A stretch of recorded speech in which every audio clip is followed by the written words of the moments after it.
hari ini aku kepingin untuk meneruskan firman Tuhan yang aku sudah sampaikan beberapa minggu yang lalu ini. Kita berbicara tentang apa bulan ini? Perjalanan, perjalanan perubahan, perjalanan perubahan. Kita semua sudah belajar tentang perjalanan perubahan. Aku kepingin untuk berubah. Kita sudah bahas tentang banyak hal. Tapi sebelum kita masuk, aku kepingin untuk kita menghafalkan ayat yang kita pakai selama ini. Oh, sorry. Bisa?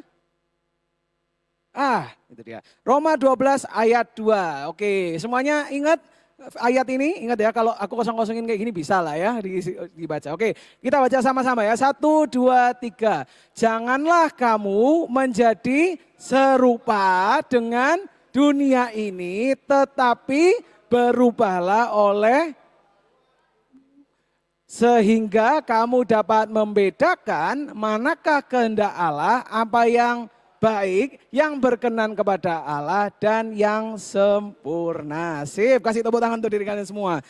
Aku harap di akhir dari kita berbicara tentang perjalanan perubahan, kita bisa hafal, paling enggak ayat ini kita bisa hafal ya. Jadi kalau kita beberapa minggu ini sudah belajar banyak, kita sudah belajar, itu contekannya itu kalau sampai perlu tak siapin. Tapi next saja yang ini Nawel. Kita udah belajar bagaimana pikiran kita berdampak kepada perasaan kita dan berdampak kepada tindakan kita. Kita sudah belajar tentang mental health, kesehatan dalam pikiran kita, spiritual health, kesehatan kita secara rohani. Dan hari ini aku kepingin untuk belajar tentang emotional health. Dan aku kasih judul dari firmanku hari ini yaitu adalah, boleh keluarin, jangan emosi. Kasih tahu teman sebelahnya, jangan emosi. Jangan apa? Nah, bagus. Kak Wiwi tadi bilang apa? Jangan ngamuan. Sip. Kalau kita ngomong tentang emosi, apa yang masuk ke dalam pikiran kita biasanya? Ngamuan, betul ya? Marah-marah yang enggak tertahan. Tapi sebetulnya emosi itu lebih dari cuma sekedar marah-marah aja. Siapa yang di sini pernah nonton film di Disney, ada Inside Out, pernah nonton yang lagi tayang di bioskop? Sudah nonton semua? Nah, perasaannya apakah cuma satu aja? Enggak banyak, betul. Emosi itu lebih dari cuma sekedar marah, ada macam-macam. Ada yang perasaan senang, perasaan kita waktu sedih, waktu kita marah, takut, dan macam-macam. Jadi hari ini aku kepingin untuk berbicara tentang emotional health, kesehatan kita secara emosional atau perasaan kita, katakan perasaanku. Oke, kenapa kok aku kepingin bahas tentang emotional health? Karena jarang sekali kita dengar tentang perasaan di Indonesia atau di Asia. Jarang sekali kita berbicara tentang perasaan. Adanya nyanyi lagu tentang perasaan, betul ya. Kalau sakit hati nggak pakai ngomong, ngapain biasanya? Nyanyi lagu-lagu galau di rumah, betul kan ya? Itu. Nah, tapi hari ini aku kepingin untuk berbicara tentang perasaan. Kenapa? Karena seringkali di Asia, terutama di Asia, perasaan itu adalah sesuatu yang perlu disembunyikan. Perasaan itu kalau ditunjukkan itu sesuatu yang memalukan. Kalau kita masih kecil, waktu kita nangis, orang tua kita bilang apa biasanya? Jangan nangis, ojo cengeng aja, betul? Jangan cengeng, udah malu, oh ya malu-maluin nangis-nangis di depan umum kayak gitu. Waktu kita marah-marah, waktu masih kecil minta mainan marah-marah, malu enggak orang tua kita? Malu, aduh kamu jangan marah-marah kayak gitu. Nah, kita seakan-akan kita ini kayak ditekan, nggak boleh punya perasaan atau harus menyembunyikan perasaan kita karena malu kalau kita tidak berusaha untuk menyembunyikan. Harus kelihatan seperti sempurna. Nah, hari ini kalau kita belajar bersama-sama tentang tentang emosi, kita ini coba aku tanya ya, kalau misalnya kita ini menyimpan semua emosi kita yang seharusnya itu diekspresikan, kira-kira apa yang terjadi? Meledak. Banting-banting, sip. Contohnya bayangkan kalau kita suruh simpen perasaan itu kayak kita niup balon. Kita niup balon, tapi anginnya ini dari keluar-keluarin. Kira-kira lama-lama meledak enggak? Meledak. Tak kasih contoh yang kedua, pernah enggak di sini kepingin ngentut tapi gak bisa? Pernah ya? Pengen ngentut tapi kok kayak gak bisa keluar gitu. Kalau kentutnya itu ketahan di sini terus dan bertambah dan tidak bisa keluar, apa yang terjadi? Sakit, aduh sampai sakit. Saya enggak bisa. Hah? Kepentut. Oke, jadi kalau bayangannya seperti itu, kita ini seakan-akan disuruh kayak, kamu harus nahan emosimu, enggak boleh menunjukkan emosimu. Tapi akhirnya yang terjadi adalah banyak orang yang meledak.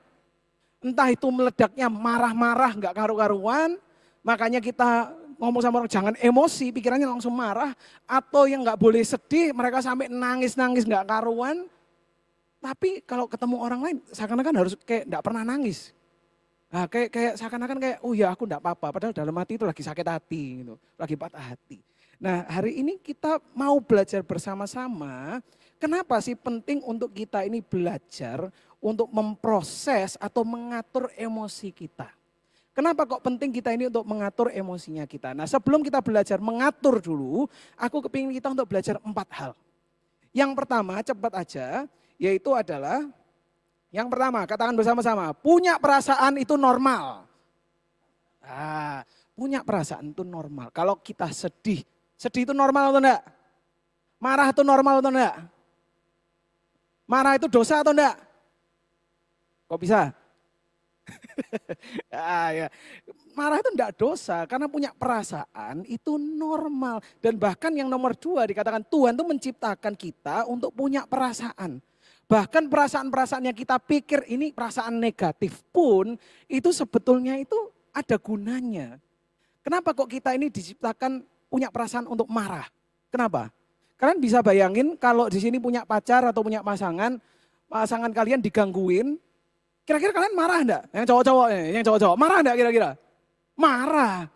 Itu berarti apa? Menunjukkan cintaku ini, mau melindungi, kamu sini, mana orangnya? Kan kayak gitu kan. Even rasa takut, kita pikir bahwa rasa takut ini dari iblis. Rasa takut ini dari iblis. Iya ada betulnya. Tapi tahu enggak bahwa Tuhan itu juga menciptakan kita untuk bisa merasakan takut. Karena apa? Kalau kita tidak merasakan takut, di depan ada singa kita enggak takut. Kira-kira gimana? Dimakan singa enggak?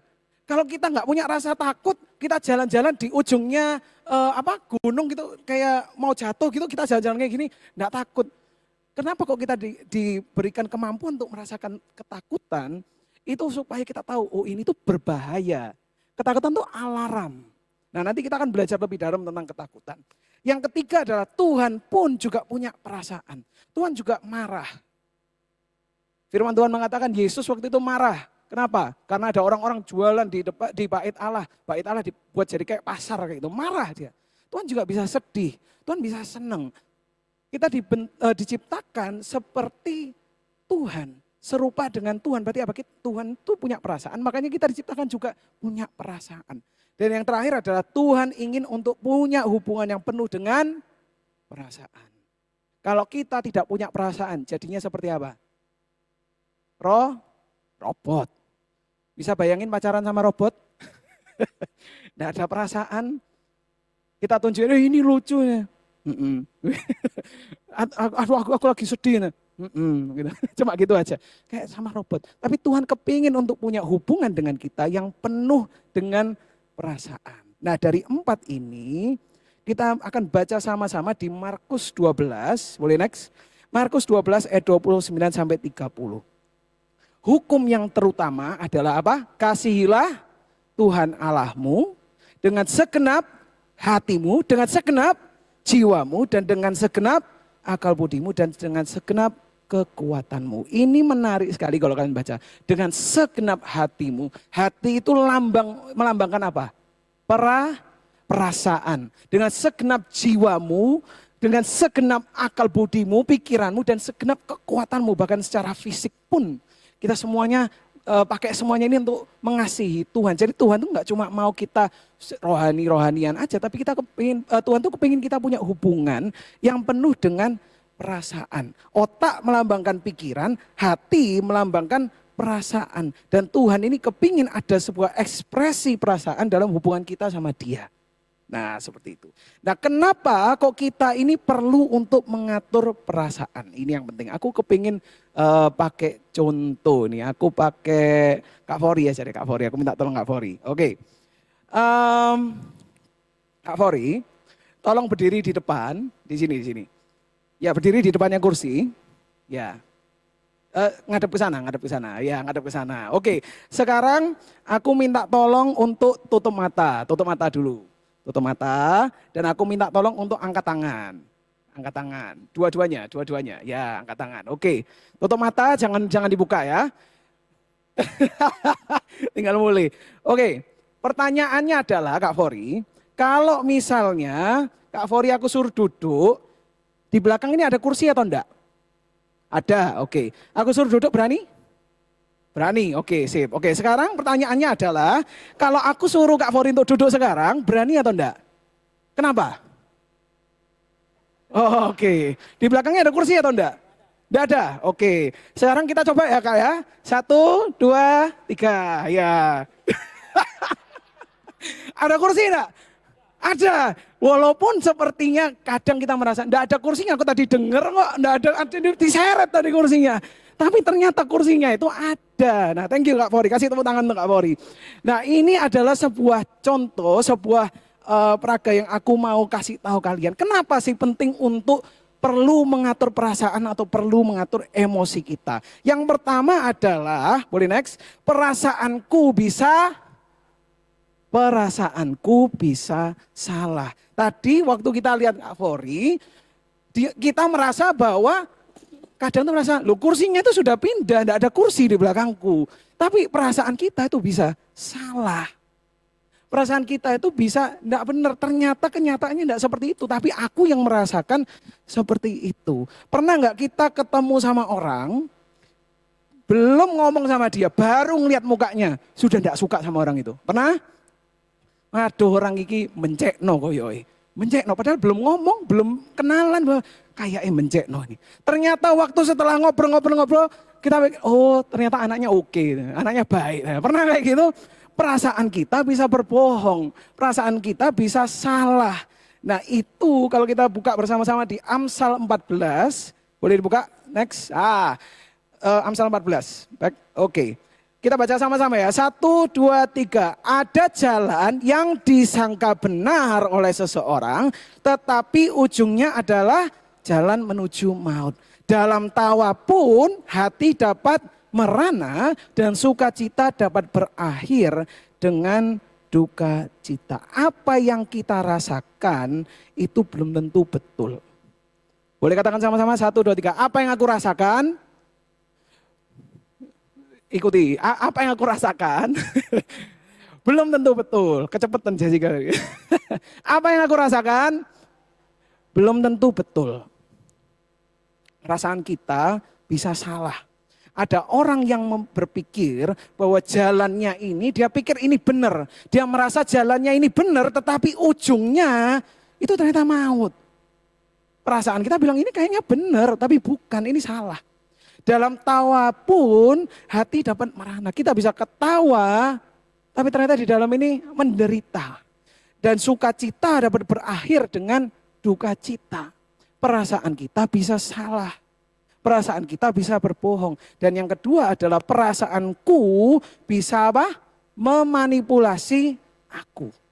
Enggak cuma bisa salah tapi bisa memanipulasi aku, bisa membohongi aku. Dan kalau kita tidak bisa mengatur atau mengendalikan emosi kita, berarti apa? Emosi kita akan mengendalikan kita. Kalau kita tidak bisa mengendalikan emosi kita, perasaan kita, maka kita akan dikendalikan oleh perasaan kita. Amsal 25 ayat 28. Dikatakan orang yang tak dapat mengendalikan diri adalah seperti kota yang roboh temboknya. Kota yang roboh temboknya itu artinya apa? Mereka terbuka untuk serangan. Mereka gampang untuk diserang. Kenapa? Karena temboknya tidak ada. Orang yang tidak bisa mengendalikan diri, orang yang nggak bisa mengendalikan perasaannya sendiri, itu seperti kota yang nggak ada tembok. Gampang untuk diserang, gampang untuk kecurian, gampang untuk di take over, dikontrol sama orang. Kenapa? Karena tidak punya pertahanan.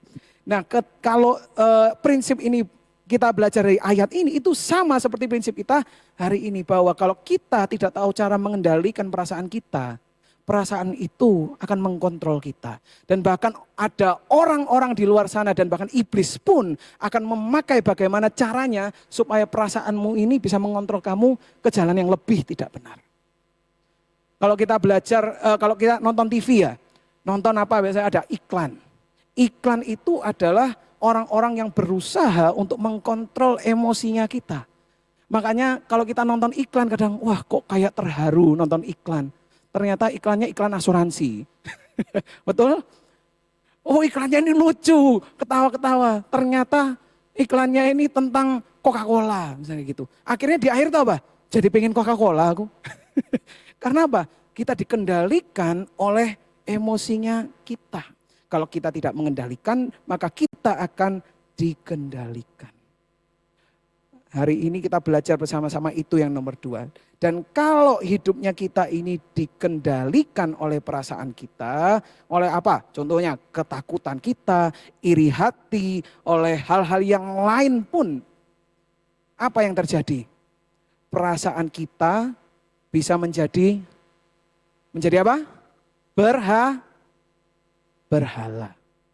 Perasaan kita bisa menjadi berhala.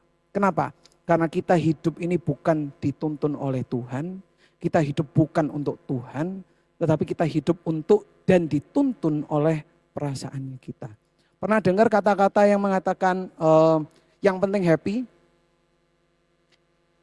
Apapun yang dilakukan yang penting happy. Yang penting happy. Itu hidup berdasarkan perasaan. Yang penting aku seneng, yang penting aku seneng. Aku melakukan ini, yang penting aku seneng. Ketika kita menaruh perasaan sebagai nomor 1, mengkontrol hidupnya kita, berarti apa? Tuhan sudah bukan Tuhan di dalam kehidupan kita. Bukan Tuhan yang menuntun kita lagi, tapi perasaan kita. Atau mungkin dari ketakutan, kita takut untuk ini, takut untuk itu, takut. Kalau Tuhan bilang, ayo pergi ke sana. Aduh takut Tuhan. Akhirnya kita nggak dituntun lagi sama Tuhan, tapi kita dituntun oleh perasaannya kita. Roma 8 ayat 6-8. Boleh buka? Untuk menaruh pikiran pada daging adalah apa? Maut. Tetapi menaruh pikiran pada roh adalah hidup dan damai sejahtera. Sebab menaruh pikiran pada hal-hal daging berarti melawan Allah. Sebab hal itu tidak bisa tunduk kepada hukum Allah. Itu tidak bisa. Ayat 8. Siapa yang ada dalam daging tidak dapat menyenangkan Allah.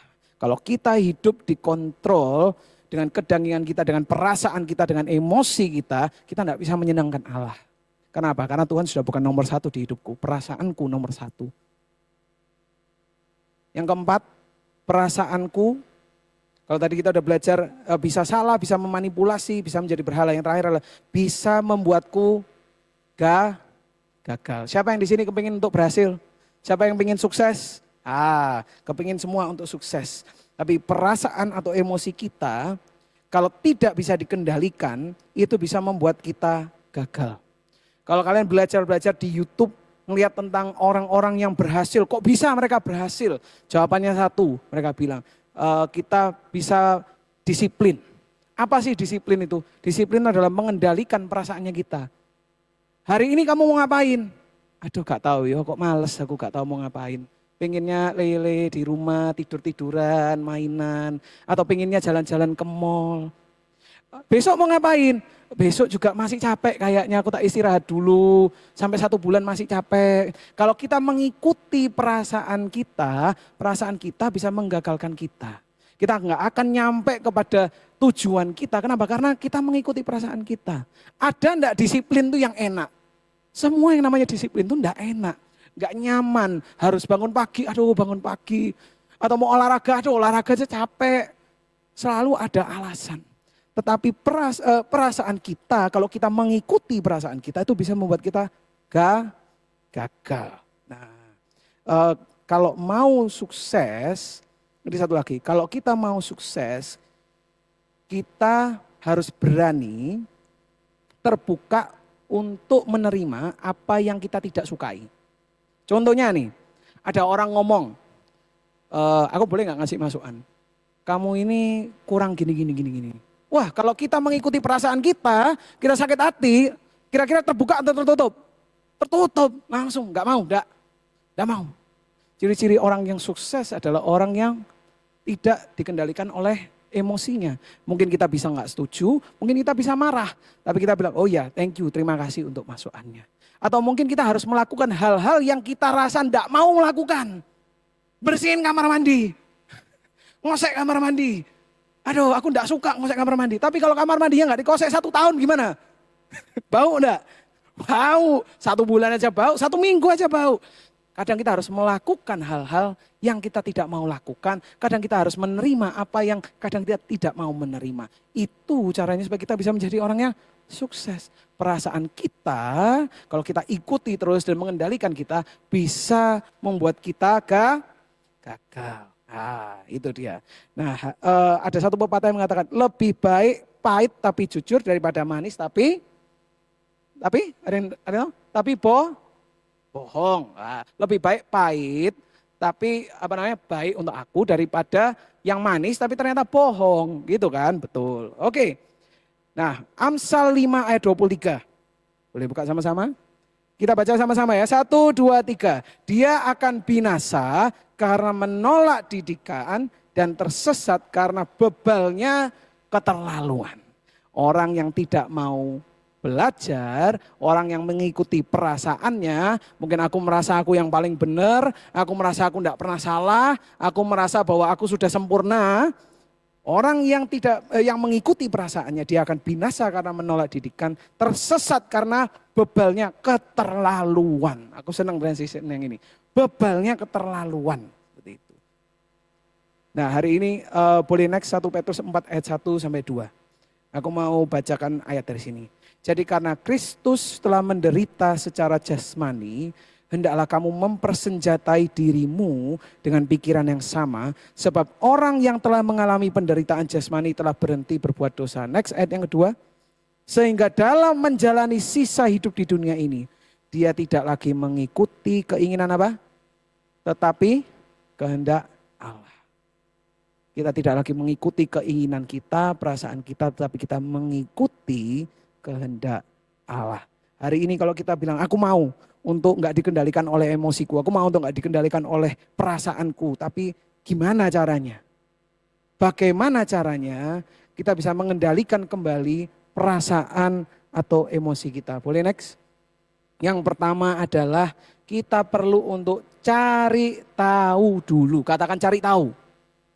Kita perlu cari tahu dulu perasaan ini itu apa.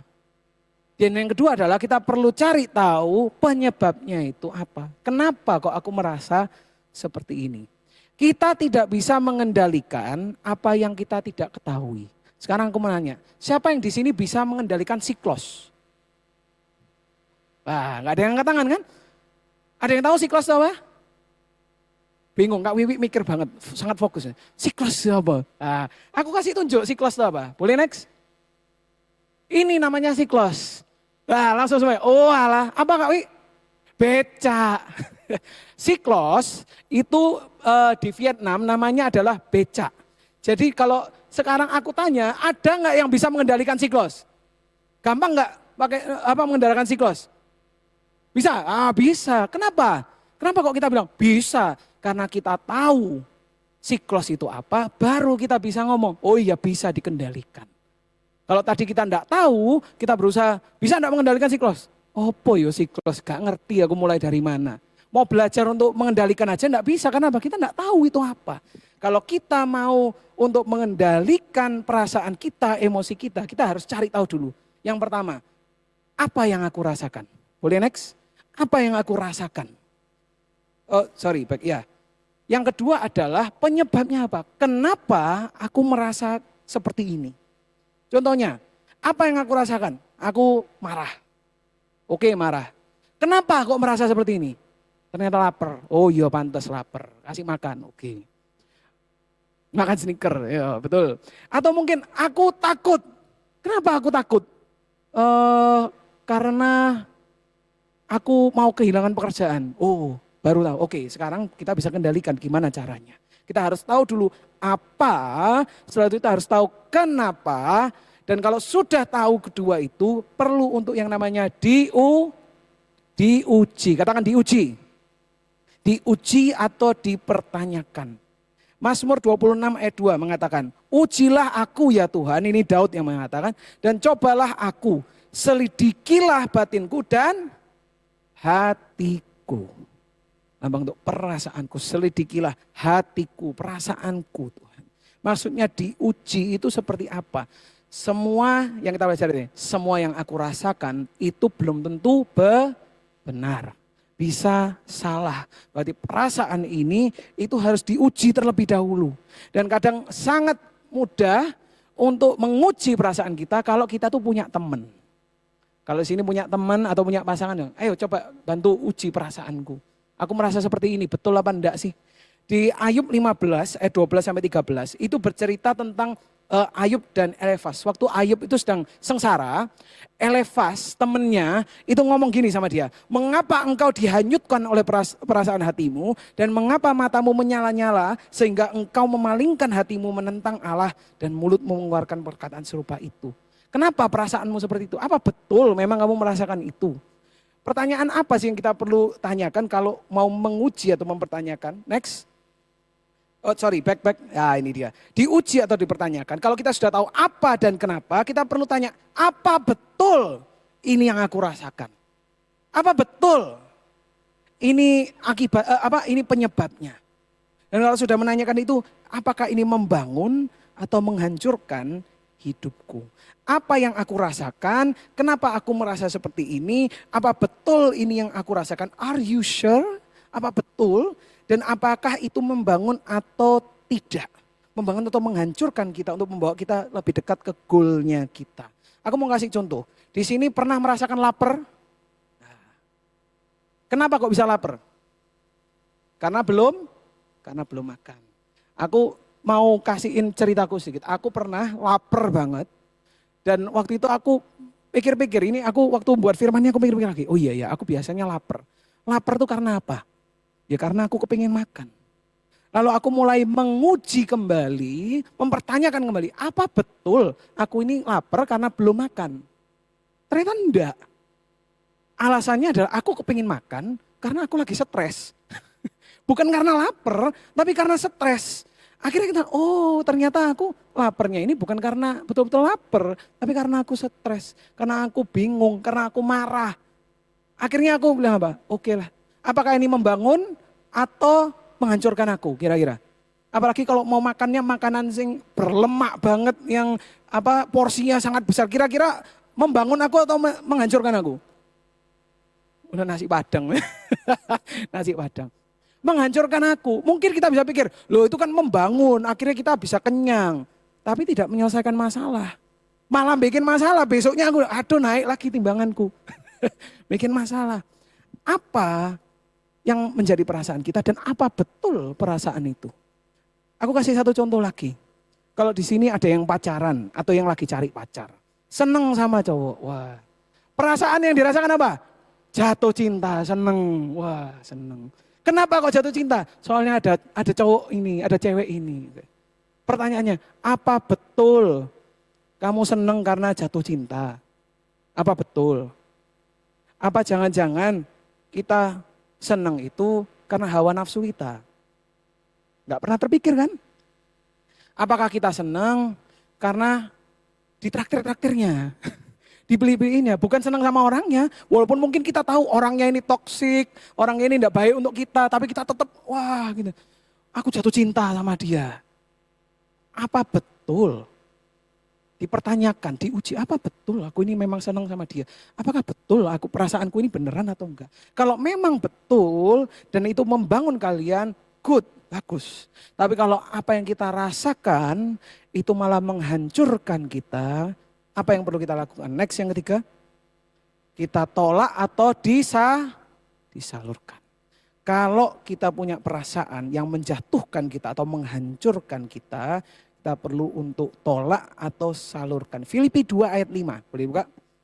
Mengatakan, hendaklah kamu dalam hidup bersama menaruh pikiran dan perasaan yang terdapat juga dalam Kristus Yesus. Apakah pikiran kita, perasaan kita ini membawa kita semakin seperti Yesus atau enggak? Dulu ada satu kata-kata kalimat yang sangat terkenal yaitu adalah WWJD. Tahu WWJD apa? What would Jesus do? Kalau Tuhan ada di sini, apa yang akan Tuhan lakukan? Gimana caranya kita untuk tahu ini menghancurkan ini ini menghancurkan atau enggak? Oke, kalau ada Tuhan, ini harus ngapain Tuhan? Aku perasaan ini menghancurkan aku harus ngapain? What would Jesus do? Apa yang Tuhan akan lakukan? Atau what would Jesus feel? Apa yang Yesus akan rasakan? Kira-kira apa? Kalau perasaan atau emosi ini kita ternyata betul, oh ya betul, ini menjatuhkan kita, tidak membuat kita semakin seperti Yesus, kita perlu untuk tolak. Aku enggak mau. Aku enggak mau merasakan ini, aku enggak mau terima. Aku memilih untuk tidak merasa seperti ini. Kita belajar bahwa dalam pikiran kita tidak harus menerima semua yang masuk ke dalam pikiran kita, betul? Tapi hari ini kita juga belajar, aku tidak harus percaya semua yang aku rasakan. Katakan, aku nggak harus percaya semua yang aku rasakan. Aku tidak perlu percaya. Kalau ini bertentangan dengan apa yang Tuhan katakan, kalau ini bertentangan membuat aku tidak semakin seperti Yesus, aku tidak mau terima, aku tolak. Aku tolak perasaan ini. Nah tapi kadang-kadang ada beberapa perasaan yang tidak perlu ditolak, tapi perlu untuk disalurkan. Kata disalurkan. Nah, disalurkan maksudnya apa? Kalian pakai perasaan yang kelihatannya kayak negatif itu untuk mendatangkan kebaikan. Untuk mendatangkan sesuatu yang lebih baik. Aku mau kasih contoh. Kalau di sini ada orang yang menjadi korban ketidakadilan. Atau kalian pernah mengalami kehilangan seseorang yang kalian kasihi. Sedih enggak? Marah enggak? Merasa tidak adil. Atau mungkin pernah pernah sakit enggak sembuh-sembuh. Marah enggak sama Tuhan? Marah enggak? Kalau sakit terus enggak sembuh-sembuh itu marah enggak? Marah. Atau mungkin yang terakhir kalian pernah kecewa sama orang. Atau sama Tuhan. Kalau kita punya perasaan yang menghancurkan kita, tapi tidak bisa, maksudnya tidak perlu ditolak, kita salurkan, maksudnya adalah kita ini pakai perasaan kita ini untuk mendatangkan kebaikan. Kalau kita marah karena ada ketidakadilan, sekarang gunakan kemarahan kita ini untuk berdiri untuk orang-orang yang juga menerima ketidakadilan. Kalau kita pernah kehilangan orang yang kita kasihi, sedih, kita marah. Oke, valid enggak punya perasaan seperti itu? Boleh punya perasaan seperti itu. Tapi sekarang pakai perasaan itu untuk mendatangkan kebaikan. Kita punya pilihan. Kita pakai perasaan ini untuk mendatangkan kebaikan. Atau kita nikmati ya, berhanyut-hanyut dalam kesedihan. Aduh, sampai 5 tahun, 6 tahun, masih sedih. Sedih enggak kalau kehilangan orang? Sedih. Tapi apakah berarti semua dalam hidupmu terus berhenti? Apakah setelah itu kita karena saking sedihnya kita enggak mau kerja, enggak mau makan, enggak mau semua? Enggak bisa. Tapi kita bisa menggunakan kesedihan itu untuk mendatangkan kebaikan. Untuk apa? Menguatkan orang-orang juga yang kehilangan. Menguatkan orang-orang yang mengalami sama seperti yang kita alami. Kita menggunakan, kita salurkan perasaan yang kita pikir itu negatif. Kita salurkan untuk mendatangkan kebaikan. Aku boleh minta tim PAW untuk naik ke atas. Hari ini kita udah belajar banyak sekali. Kita bisa ambil emosi dan perasaan yang negatif dibuat menjadi hal yang positif. Nah sekarang pertanyaannya adalah, gimana kalau perasaanku itu adalah perasaan yang liar? Pernah punya perasaan yang liar? Pernah kalian stres atau sedih, saking sedihnya kalian enggak tahu, enggak bisa berhenti untuk sedih, atau kalian marah enggak tahu, enggak bisa gimana caranya untuk mengontrol marah ini meluap-luap, enggak bisa dikontrol. Pernah enggak punya perasaan yang liar? Nah, gimana caranya kalau aku ini punya perasaan yang liar, gimana cara mengendalikannya? Hari ini aku mau ngasihin sedikit tips. Ada waktu sedikit. Zakaria 4 ayat 6, boleh dibuka? Dikatakan bukan dengan keperkasaan dan bukan dengan, melainkan dengan rohku. Firman Tuhan semesta alam. Gimana caranya supaya aku bisa mengkontrol perasaanku yang liar. Ketakutanku yang gak tahu tiba-tiba muncul sendiri sampai aku tidak bisa berbuat apa-apa. Kesedihanku yang membuat aku tidak mau melakukan apa-apa, mau makan tidak mau mandi males, maunya di kamar sendiri mendiam dalam kesedihan. Gimana caranya kalau aku punya perasaan yang liar seperti ini? Bukan dengan kekuatan kita, itu yang pertama. Tetapi dengan roh Tuhan yang ada di dalam diri kita. Firman Tuhan mengatakan bahwa ada yang namanya buah roh. Ada yang tahu? Next, Galatia 5. Tetapi buah roh ialah kasih, sukacita, damai sejahtera, kesabaran, kemurahan, kebaikan, kesetiaan, kelemah lembutan, dan penguasaan diri. Kalau kita punya 3 yang pertama aja, kasih, sukacita, damai sejahtera, sudah enak gak sih hidupnya kita? Enak sebetulnya. Tapi Tuhan bilang, kalau kamu punya rohku, kalau firman Tuhanku ada di dalammu, itu akan menghasilkan buah roh. Dan salah satu dari buah roh itu apa?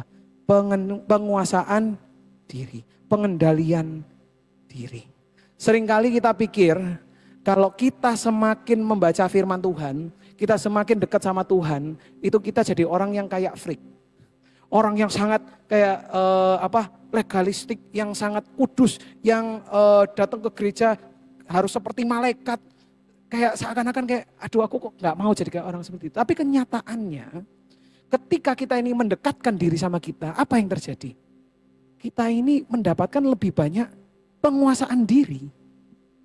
Kita jadi lebih bisa mengendalikan diri kita. Kenapa? Karena bukan dengan kekuatan kita. Tetapi roh Tuhan yang ada di dalam kita.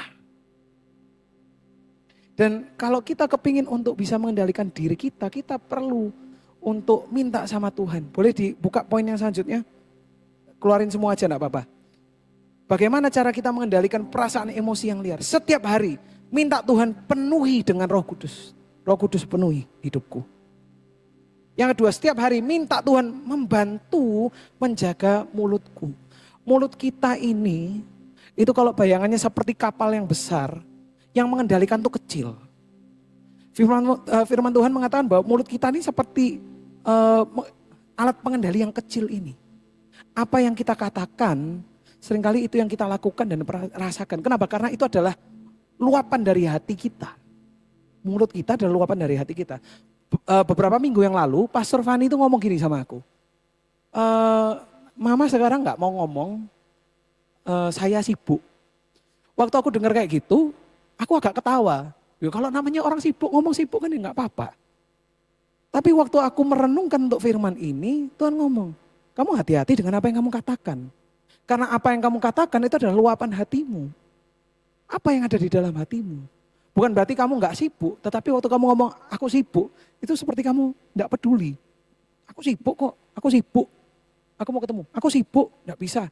Nah, luapan dari hatinya kita. Berhati-hati dengan apa yang kita katakan. Dan yang terakhir adalah buat kata-kata Tuhan menjadi kata-kataku. Renungkan firman Tuhan, baca firman Tuhan, dengan keras katakan, hafalkan firman Tuhan. Itu kenapa kok hari ini aku suruh kita untuk, aku kepingin untuk kita belajar menghafalkan firman Tuhan. Kenapa? Karena sering kali kita ini tidak tahu mau ngomong apa, yang keluar malah yang jelek. Tapi ketika kita ini mengkata-katakan kebenaran, di situ hidup kita akan berubah. Hari ini sebelum kita nanti keluar, aku kepingin untuk kasihin kalian semua buku. Buku ini kita kasihin untuk orang yang baru, tetapi aku beberapa minggu yang lalu tergerak untuk kasihin kalian semua. Buku ini di baliknya ada yang namanya emergency number. Kalau kita dalam masalah, biasanya kita ada emergency number, telepon siapa yang paling mau ditelepon duluan untuk cari pertolongan. Tetapi di sini kita tuliskan, ada salah satu teman kita yang ngasihin ide, ini kayaknya bagus. Dan aku baru melihat sekarang kayak, oh iya ternyata ada betulnya kenapa kita butuh ini. Di emergency number ini kita akan melihat ada perasaan-perasaan yang kita alami dan ada ayat-ayat di sampingnya. Jadi ketika kita mengalami yang namanya kecemasan, apa yang perlu kita baca? Ada di sini. Dan nanti kalian bisa ambil waktu kalian pulang. Tetapi intinya adalah kita mulai memperkatakan firman Tuhan dalam kehidupan kita. Ketika kita mengkata-katakan firman Tuhan, kita akan mendapatkan pengendalian diri. Ketika kita punya roh Tuhan, roh kudus di dalam kita akan punya pengendalian diri untuk perasaan-perasaan itu yang liar. Amin. Aku undang kita semua untuk bangkit berdiri.